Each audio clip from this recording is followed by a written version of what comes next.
Drivers Good Guys Expo at Cheps Cross. Caroline Wilson with Cornsey and Rowan. It was a really engrossing game. I don't care what anyone says. It was a very selfish performance. Grow up, Graham. No, we're not going to let you Victorians get away with that. Caro. Thursday afternoons thanks to Solar Hearts on Adelaide's #1 sports show. 1395 Adelaide's 5AA. Interactive radio. Call 8223 0000. Peter Godfrey. 18 minutes past 5. Let's head across the ditch to New Zealand. Selwyn Manning is there from livenews.co.nz. G'day, Selwyn. Yeah, g'day, Peter. How's your weather? You must be getting cold over there, are you? Yeah, it is getting a little bit. I mean, we're probably about the same as Adelaide in Auckland, but further down, even not too far south of here, about an hour south, it was 1 degree overnight, and down in the South Island, -1 in Queenstown. So it's certainly getting that way, isn't it? You know, heading toward mid-year. Yeah. All right, we're going to start off with a fairly horrific story you got for us from the South Island. A tourist on a working holiday raped and murdered over the weekend. What can you tell us? Yeah, it does appear to be a murder-suicide, and the post-mortem details came in yesterday. It's extremely sad and tragic. A young woman from the Czech Republic had been over here since January in New Zealand on a working holiday, and she was hitchhiking from a Central Otago town to another town to meet up with her sister. She was hitchhiking, and she was picked up by a man who, it appears, was also wanted by police on other types of charges. And the pair's bodies were found in a kind of a secluded forest area by people who were on a cycle type of event, I should say. Okay, yeah. And the woman from the Czech Republic was dead. And the man who was nearby was also his body was still warm, and there was attempts to with CPR and to stop the flow of blood from him, but to no avail. The post-mortem results show that the woman was raped, and after that her throat cut, and it's believed that the man nearby, of course, was the killer. Okay. The issue's gone to the coroner, and no doubt there will be a formal ruling along those lines. The police said yesterday that the man was wanted on other sexual-related charges, and he had a history of such crimes, and was convicted some 10 years ago for crimes. Sexual crimes against children. Okay. And so the whole issue once again has raised, this awful kind of thing where so many of us in New Zealand, and certainly those who travel to New Zealand, feel it's such a safe and friendly country. But of course, every country has its sinister element, and this is what can happen when I guess our guard goes down. But so she was hitchhiking. So is it? Yes. I was saying before, you don't see that many people hitchhiking here. Is it a common practice in New Zealand for people to get around? It is still fairly common. Not as much as it would have been back in the 80s and certainly in the 70s. But it's still illegal. And it's still considered to be, by many, a way of getting around. The woman, the victim here, she appears to have, really, I suppose it's fair to say that some would say, it's a risk you take. But at the same time, she's the victim in this, and apparently she is a very trusting kind of person. Right. And her experience here in New Zealand was such that would make anyone's guard drop, perhaps. Where she worked, she's extremely well liked, and apparently, as you would imagine and understand, her work friends are absolutely devastated. Her family back in the Czech Republic, they're concentrating apparently on just simply getting her body back home, and her sister, who she was going to meet here in New Zealand, of course, is here on her own.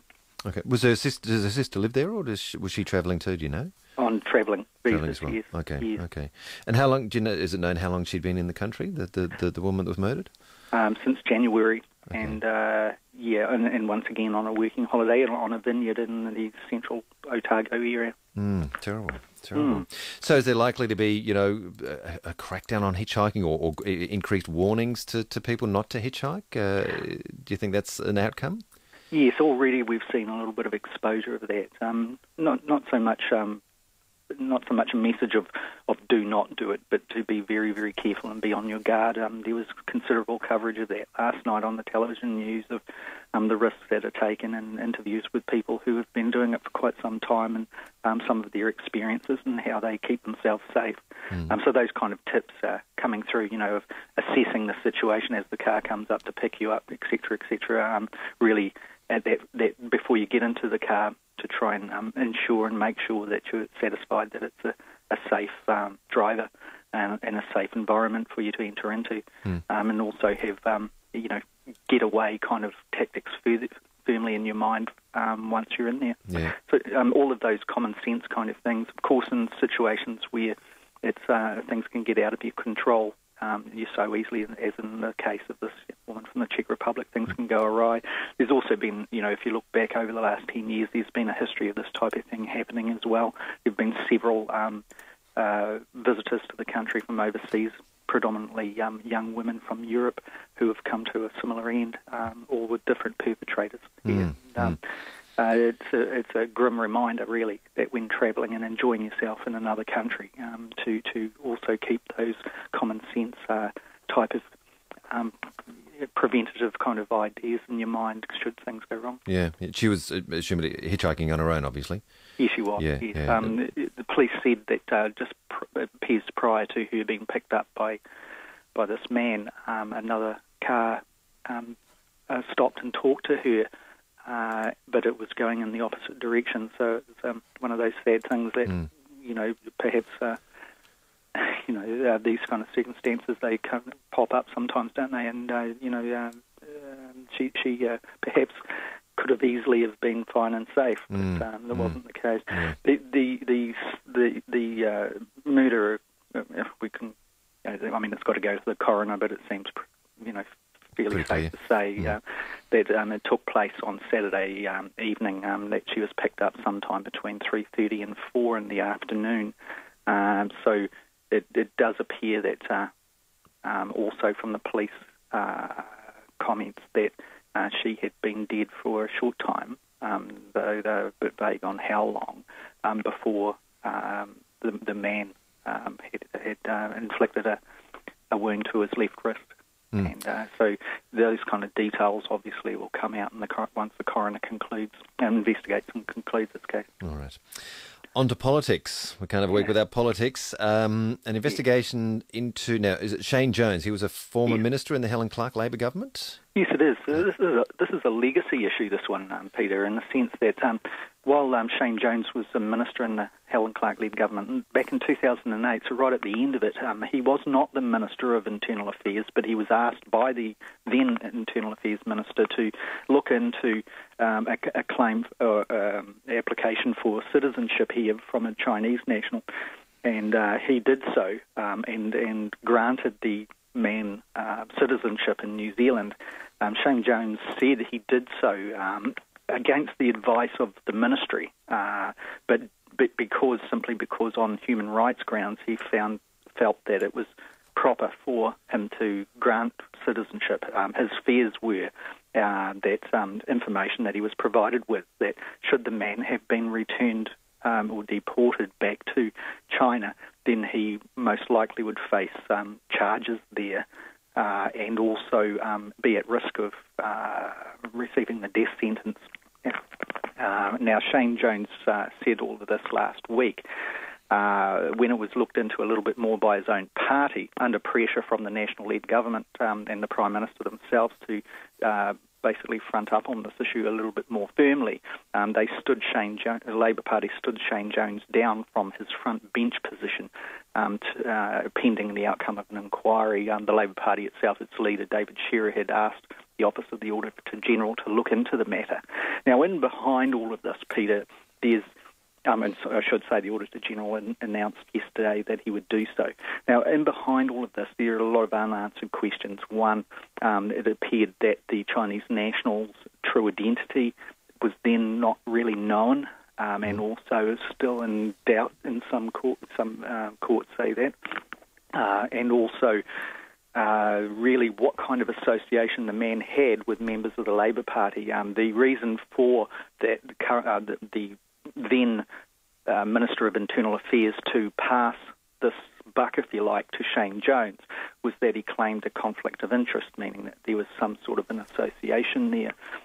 Those kind of questions of what kind of association and why was Shane Jones pulled into the frame, one would hope that the Auditor General is able to answer those questions. Those. Okay, so a lot of questions there to be answered. That seems. And just in closing, Shane Jones was touted through the 2000s as a possible leader of the Labour Party, and his oratory skills are considerably polished, and he could even have made Prime Minister right at the end of his reign. The Labour government's reign in power here. He was later found to have used ministerial credit cards to watch pornography when he was staying in hotels, and he obviously suffered a severe degree of fallout from the party and also the public. Okay. So his aspirations for leadership, and combined with this type of thing, irrespective of the outcome, seem to be pretty dim now. Okay. So, many thanks for updating us, and we'll do it all again next week. Okay, Peter. Thanks, Take mate. care. Cheers. Bye. Selwyn Manning, and you can find out more if you want to catch up with more news from New Zealand. Go to livenews.co.nz. On news, we got our news with Anne Stone coming up next. Whether you're making a simple meal for the family or entertaining and creating a menu with style to bring out the flavour of the foods you adore, choose Marcel. Many chefs around the world already trust the Marcel brand to deliver their flavour promise. Now you can too. Quality Marcel Ultra Cubes, Marcel stock powders and liquid stocks. 100% Australian made and owned. Marcel, used by people who know. Hi, my name is Brian Smith and I'm head chef at the Adelaide Entertainment Centre. At the Adelaide Entertainment Centre, we understand that the key ingredient to the success of any function is fantastic food. We take enormous pride in designing menus that utilise the finest ingredients to create great tasting food for all types of functions. So if you're looking for a fantastic venue and food for your next function, then please call our functions manager, Coralie Cheney, on 8208 2222. Adelaide Entertainment Centre, Adelaide's best functions. Hurry into Dave Potter